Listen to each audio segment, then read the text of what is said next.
Hi, this is Jeff Loomis from Seattle, Washington, and you're listening to Metal Wani.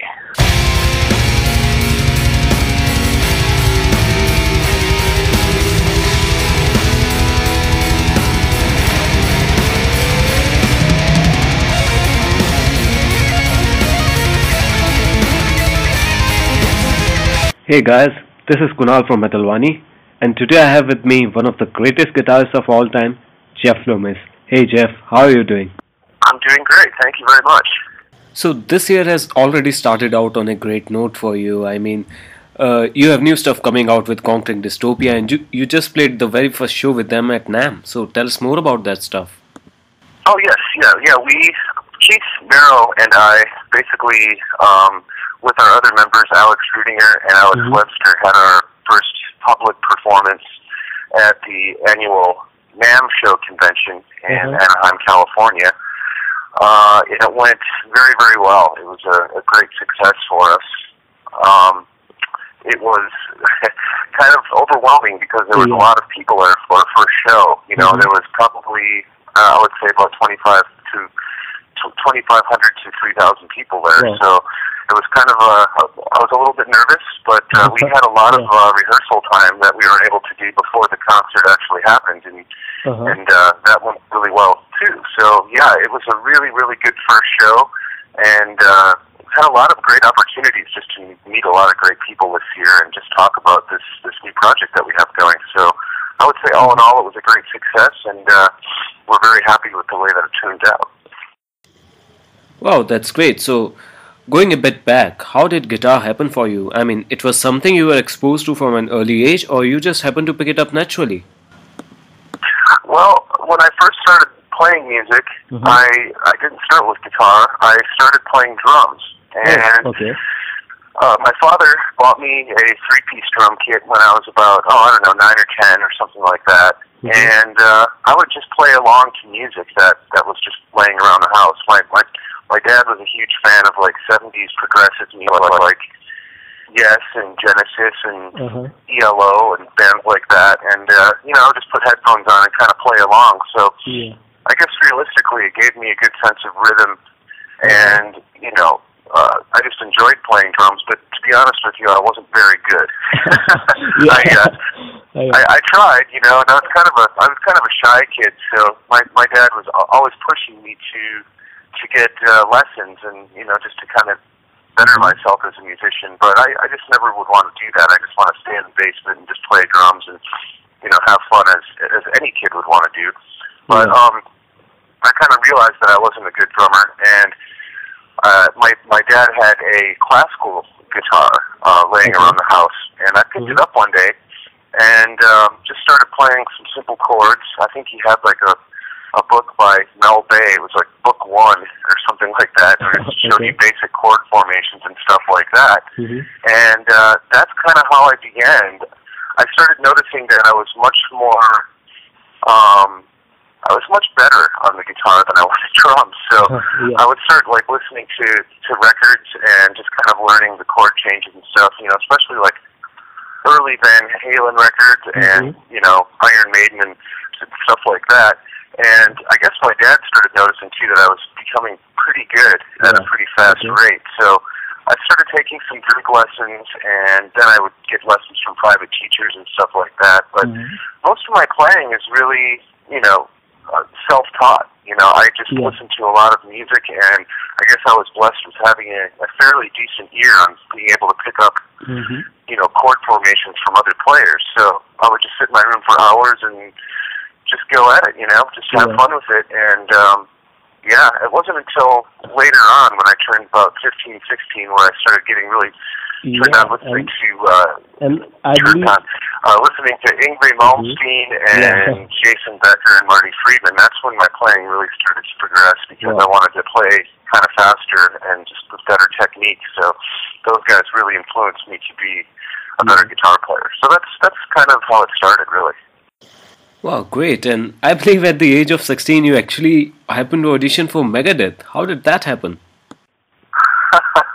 Well, that was kind of a funny story, actually, because I had a friend who lived. I'm normally from Wisconsin. That's that's where I grew up, born and raised. I was growing up in Wisconsin at the time, and I was working at a local music store, teaching guitar lessons. And basically, one of my friends who would come in and just talk to me here and there was a drummer friend of mine, but he was living in L.A., but he had family back in Wisconsin. So he basically told me that Megadeth was looking for a guitarist and that he could possibly get me an audition. So I didn't really believe him at first. I was like, really? You know, that's kind of crazy. So he told me to learn 4 songs, and I think the songs were like Wake Up Dead, The Conjuring, In My Darkest Hour, and one other song, but I can't remember what it was. And I sent the demo tape to Megadeth's management, and they really, really liked the playing that was on the tape that they heard. But they didn't know that I was only 16 years old. So they're like, okay, well, let's get this kid out here, and this dude out here, and let's audition him for the spot in Megadeth. And I flew out there, and I remember David Ellison, the bass player, came out and called my name, and I stood up, and there I was, a 16-year-old kid, and he's like, what the hell? I thought that you were much older, So I'm like, nope. And I couldn't believe it. They still gave me a chance to audition, which was really cool. So I walked in there, met the whole band. Of course, it was like, at that time, it was Nick Menza and playing drums. Of course, David Ellison and Dave Mustaine were there. And we went through the entire 4 songs that I learned, and I remember they videotaped it. And it went really well. But after the fact, Dave Mustaine came up to me and said, hey, man, you're a great player. Unfortunately, you're just way too young, and, you don't have enough experience being on the road and all that, but we really appreciate you coming out here. So basically that was that. I had my chance to do it, but I just didn't have enough experience. And he just said, I think something like, stick with it, and one day you're going to be a great player.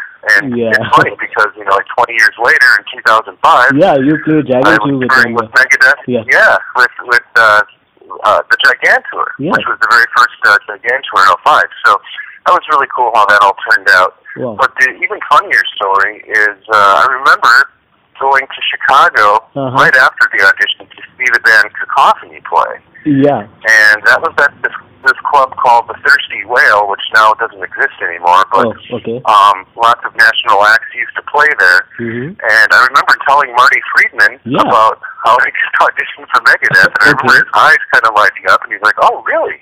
And I swear to God, not about a week later, he was in the band. I don't know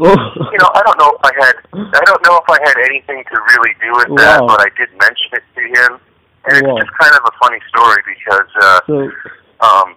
it's just kind of cool because obviously Marty Friedman was definitely one of the best guitar players to ever be in Megadeth, I think personally, and it was just a cool story. Yeah, and I guess Megadeth owe you a lot in that respect. I mean, first Marty and then Chris Broderick went to Megadeth from basically Nevermore. It's pretty cool. I'm really happy for Chris that he got into the band, and a lot of fans know that, of course, Chris spent a little time in Nevermore with me playing guitar, and that was a great experience. So that's good. Really cool. I think he's definitely a great player, and really, obviously works very hard in the band, and well deserved on his part for being in the band. He definitely deserves it, and I'm glad that he's got great success with that. Very cool. That's great. So, you played with Nevermore for a very long time, and how was the experience like to tour the whole world with a band like Nevermore? It was a great experience. Obviously, I've been with.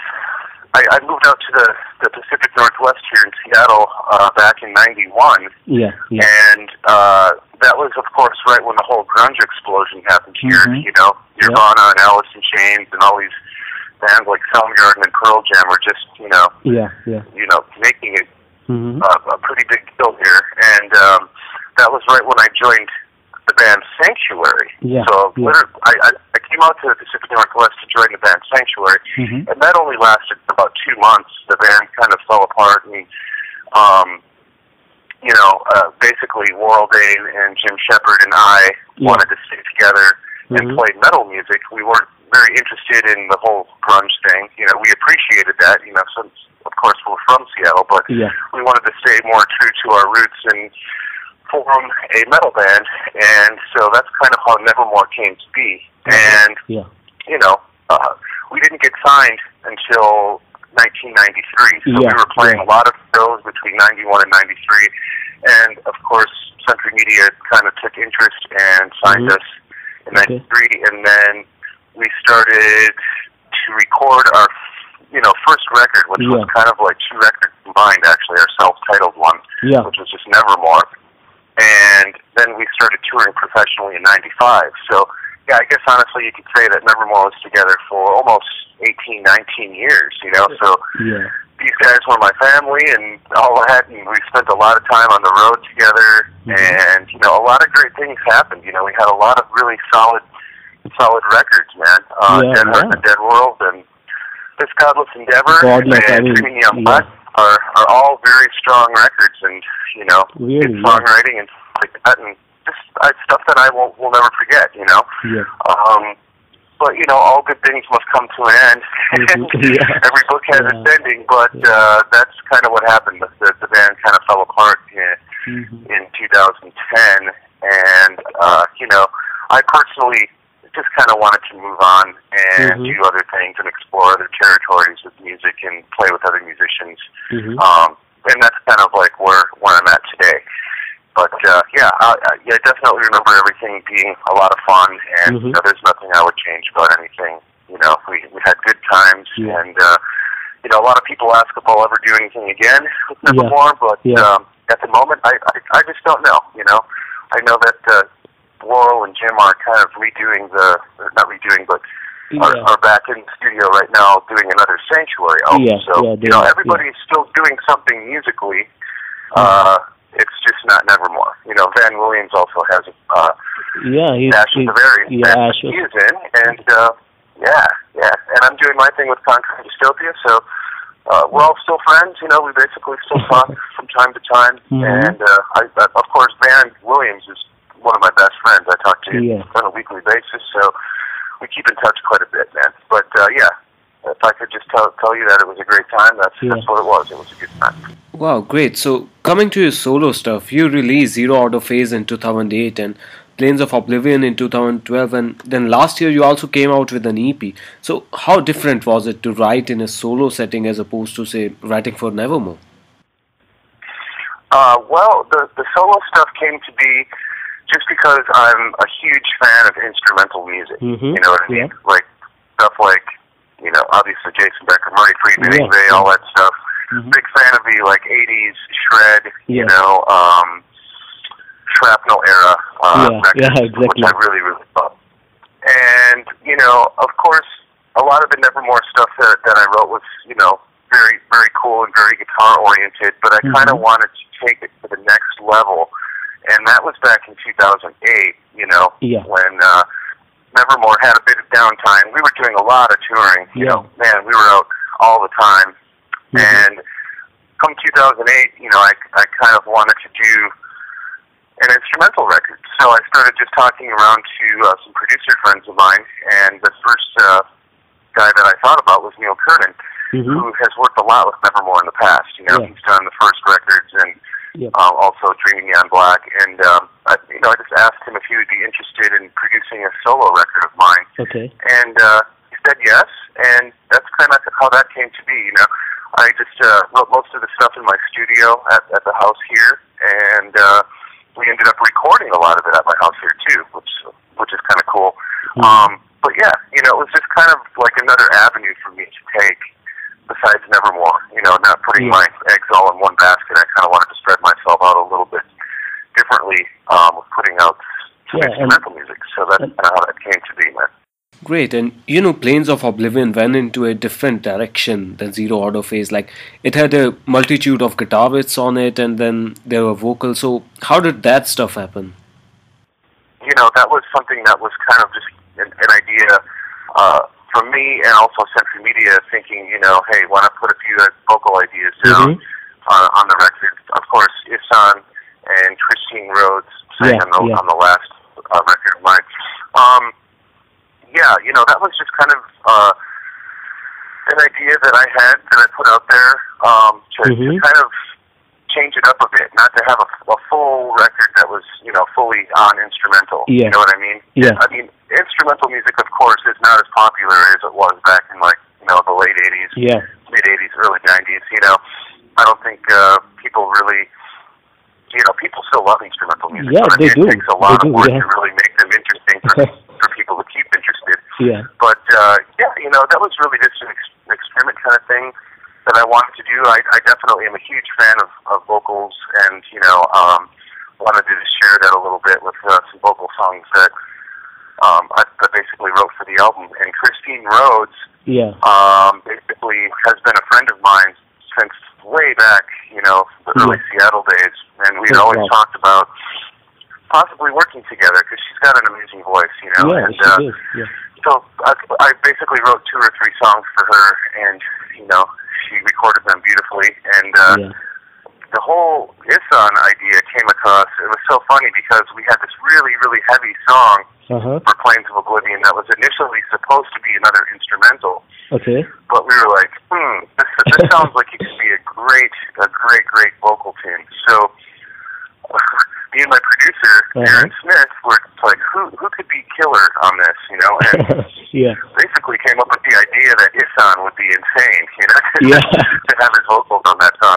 And we just initially sent him the track, and not knowing if he'd even reply or not, So about 2 days later, he said that he wrote us back, and he said that he loved the song, and he ended up putting all this amazing, just orchestrations of vocals on the song, and we were really, really happy. So yeah, he turned that song into something mammoth.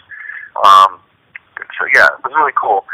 As far as if I'm going to do anything like that in the future, I don't see why not. I mean, the opportunities are endless when it comes to vocals, and I could definitely see myself working with a vocalist again. It's just a matter of time till I can figure something out. I try not to, do too many things at once. Right now, I'm really focusing on just on Conquering Dystopia because the whole hype about the whole thing about Conquering Dystopia has gotten really, really cool. Yeah. And initially, Keith Merrill and I only wanted to really, just make an album together and have it released as a digital download. And all of a sudden now it's kind of blown up into something else where people are really excited about it, and so are we. So we're just going to kind of see if we can take this maybe to the next level and see how it goes. And that's kind of where we're at right now, man. Great, and this was actually going to be my next question. How did you came in touch with Keith, and what drove you to do this record as a crowd-funded album as opposed to being signed on a major label and then recording the album? Well, I had to get, that whole thing with us doing it on our own, with the funding and all that stuff. It's like that's really just. We just wanted to make an album by ourselves, you know what I mean? We didn't want to have any other interference with a record company, and just to see if we could do it, And, we did a self-find, the Indiegogo thing, and it was just amazing, man. It was so overwhelming. It's like we asked initially for a $15,000 startup thing, and, we ended up doing that in one day. I know. I saw that. So we were like, that's crazy. It's like, how in the hell did that happen? But it turns out that a lot of people are really interested in what we're going to be doing, and it's just really nice to know that. You know what I mean? It's like there's a lot of fans out there that are into our guitar playing. So we were just blown away, and ended up writing the whole album together. It was really funny how that all happened because, I would literally go down to Keith Merrill's house in Portland, which is about 3.5 hours from me, and I would take a train every weekend down to his place, and I did that for about 4 months straight. And it was really inspiring, actually. It was cool. I would get a lot of work done on the train, thinking about, what I was going to do next, and it was just a really, really laid-back experience. You know, there was no rush or anything like that. We were working at our own time, and here we are now with a brand new album that is actually being mixed and mastered by Mark Lewis, and we are really, really close to releasing this monster. So it should be done, I would imagine, in about another week. So yeah, all in all, I mean, the whole way that this whole thing started off was just me and Keith Merrow getting together a long time ago, like probably a couple years ago, and just doing simple demo videos for guitar gear. And we put together these little songs and released them on YouTube. And, you know, people were kind of looking over the whole demo of the stuff that we were doing and listening to the music, you know? So it's like, it's kind of cool how that came to be. So we were like, wow, people have so much interest in this, why not do a record together? So that's kind of how it all started, man.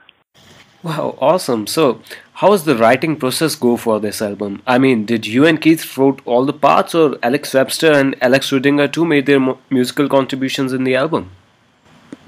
Well, I would say that, you know, a lot of the writing really came from everybody. You know what I mean? Everybody had their opportunity to really shine on this record. You know, we would come up with like the basic, you know, ideas of where we wanted to go, kind of with drums, and then we give Alex Rudinger, the drummer, of course. We give him a basic demo of kind of where we wanted to go with it, but he had total freedom to write whatever he wanted to do. So he basically would take the kind of, you know, concept that we had and just kind of rewrite it into his own drumming skills, and then send us back everything. And it's just incredible what this kid can do, man. He's just one of the best drummers I've ever worked with. He's absolutely just amazing, you know. So unbelievable drummer. And the same thing with Alex. We just kind of sent him demos of Alex Webster. We kind of sent him the demos of what we came up with, and he would put his own spin on it, you know, and kind of fall into the groove with what the drums were doing. So we really had this solid foundation of, you know, so like that's how it is when you're writing a piece of music. It's like you're building a house and you're starting from the foundation and you're building up. That's how it works. But Keith really wrote a lot of the rhythms on this record. I would say probably most of them. I did write a few rhythm parts myself. And had a lot to do with helping him arrange a lot of the songs. We were always there together, kind of putting this whole thing together like a puzzle. I played like 99.9% of the leads on the record and wrote all the stuff for that. But yeah, really, when it comes down to it, everybody had input on the whole thing, and that's what makes a good record, when everybody has, you know, when everybody has their opinion and everything that's going on within the piece of music. So yeah, it was really, really cool the way it came to be. A lot of fun, and like I said before, it was a very relaxed situation. There was no rushing with anything. So we had a lot of time to really make it a good record. And it's very honest, you know, it's a very honest record with, you know, no filler or anything like that. It's completely bombastic, full of guitar and drums and bass, and just really good songwriting, I think, and I think people are going to be thrilled. Yeah, I'm sure. And is there going to be a tour in near future to promote the album? I don't know if there's anything like, the only thing that we have planned right now, Keith Merrow and I are going to be going to Europe next month. We're going to be going to the Frankfurt Music Messe, which is kind of like Europe's version of NAMM. Exactly. And we're going to be there, kind of like showcasing our new guitars for Schecter Guitars that we have. We both have a new signature guitar that's come out this year for 2014, and we're basically going to just, you know, say hello to a lot of fans and just be there signing, and we're going to play a little bit, and we are also going to be doing some guitar clinics together in the UK and Italy. So that's kind of the next thing that we're going to do together. We have a lot of work we have to do in the next couple months as far as like, you know, getting merch orders together and stuff like that for this record. And there's no real talks right now of tour plans, but there might be some stuff coming up real soon that we can mention, just not right now. Okay. But we do plan to take this thing to the next level. You know what I'm saying? Yeah, cool. So yeah. I would just say people that are interested or fans that are interested, you just make sure to check out conqueringdystopia.com. Yeah. Okay. And there's also a Conquering Dystopia Facebook fans page that you can check out for any new information like that. But just check those sites out for any upcoming information. Yeah, sure. And as you mentioned, you recently released an update to your signature guitar at NAMM, and you've been working with Schecter for a long time now. So tell us more about that. Well, I've been with Schecter guitars now for, I would say about the last 6-7 years. Okay. And it's a great guitar company. Mm-hmm. Great people to work with. I've always had a Schecter 7-string. Even before I was endorsing the company, I had a few Schecter guitars. So basically, the way it started for me was, just started using Schecter and playing with Nevermore live, and they noticed that. Yeah. And basically just called me up and said, "Hey, would you like to endorse our instruments?" Okay. And I said, "Yes, why not?" Yeah. So they sent me a couple guitars, and I played those for about a year and a half on tour. And then I got a call from the vice president while I was out on, I think it was I can't remember what tour it was, but anyway, I got a call from the vice president, Mark LaCourt, and basically asked me if I would be interested in doing a Jeff Loomis signature guitar. Okay. And I was like, man, that is incredible. I never in my right mind thought that somebody would be calling and asking me to do a Jeff Loomis signature model. I didn't know how good it was going to do or sell or anything like that, but basically I just sat with them and designed my first signature guitar, and it turned out really good, and it was a very top-selling model. It is. I actually own one. For many years. Yeah. Oh, cool. Yeah. Yeah, it's a good guitar, a very solid guitar. It's very affordable, and it's the cool thing about it too for this year is that there's been some changes made to it, which is really cool. The body is much skinnier, and it's a lot. It's much lighter. It's not as heavy as the older version. There's also, an unfinished neck feature on it, which is really cool, and very easy access to the 24th fret with the new cutaway on it. So it's like a Loomis light model, if you will. It's just very easy to play. It's got new pickups. It's got the EMG 5766 pickups. It's got stainless steel frets. A brighter maple neck, which really makes it stand out and look killer. And it just plays great. It's a very comfortable guitar. And Keith Merrill has a new signature guitar out from Schecter too. So we're kind of taking the opportunity as Conquering Dystopia to showcase these new guitars that we have coming out with Schecter. So make sure you check out SchecterGuitars.com for the new JL7 and the KM7 guitars for 2014. Great instruments if you're into metal or even other kinds of music, just very solid guitars. Yeah, indeed. And I rarely see metal players playing on a maple fretboard. So why did you choose maple? I have always thought that maple has just, for me personally, a brighter tone, and I've always loved the looks of a maple neck on either a black or red guitar. Probably going way back when I used to play another brand that I won't mention. Back when I was a lot younger. I've always just liked the way they look and feel and sound. And it's definitely just a personal preference kind of thing. I know a lot of people have different opinions of what would sound the best when it comes to necks and stuff like that. But I've always been a fan of the maple neck, just from the way it sounds and looks, and that's always been mine. That's great. And your technique, your phrasing, and your general approach towards playing guitar is absolutely phenomenal. So how did you develop such chops, and what is your practice routine like?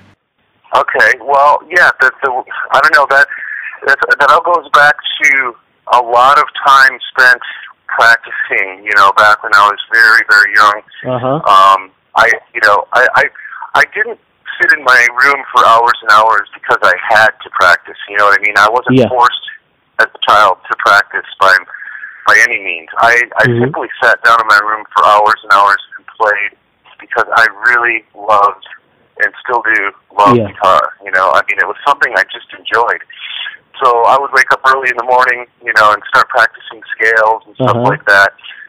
And, you know, before I knew it, man, it's like half of the day would go by. It'd be like, you know, 5 in the afternoon.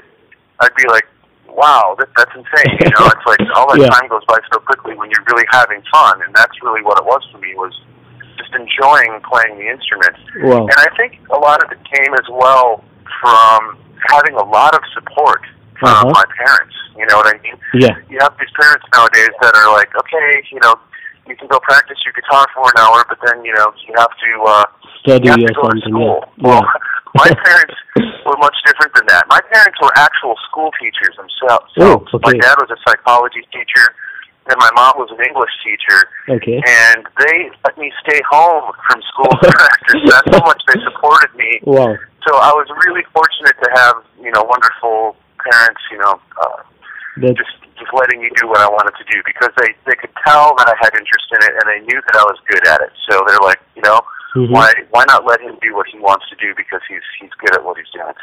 So that had a lot to do with it, but really it just comes down to putting a lot of time and effort into something you love and your craft. You know what I mean? And that's what it was for me. It was just hours and hours of endless play, and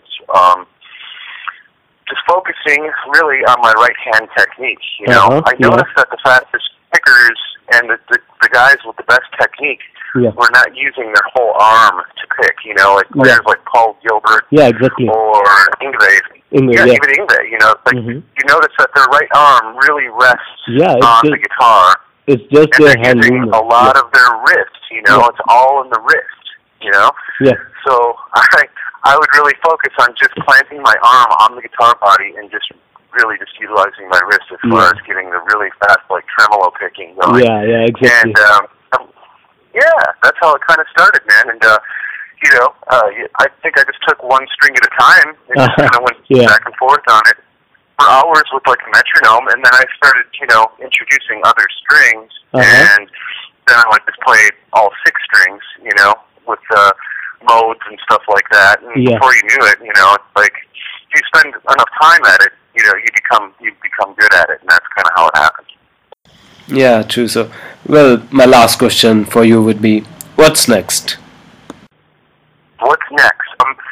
Let me think. I don't know yet. The only thing I can really tell you what's next for me is I have one record left to do with Century Media, my record company. Okay. And, you know, I've been with Century Media, as you know, gosh, man, since 1995. Yeah, so 20 years now. What's going on? 20-year career with them. I have my last solo record left with them, and we'll see what happens. You know, I don't know where I'm going to go musically with it yet, seeing as though I just got done, you know, with all this Conquering Dystopia music. But I do start planning on writing for it here very, very soon, probably within the next couple of months. So, that's really my next plan of attack, is to do my last solo record with Century Media. And, you know, if you want any further updates, or if anybody out there wants updates with my playing, go to jeffloomis.com and or my Jeff Loomis Facebook fans page and look for further information. But yeah, that's my next plan of attack, is to do my last solo record. And that's where I'm at the moment. So that's awesome. So thank you, Jeff, for taking the time out to do this interview with Metal Wani. We hope to see you here in India sometime soon. Excellent. Well, I really appreciate the interview today, and it was a pleasure.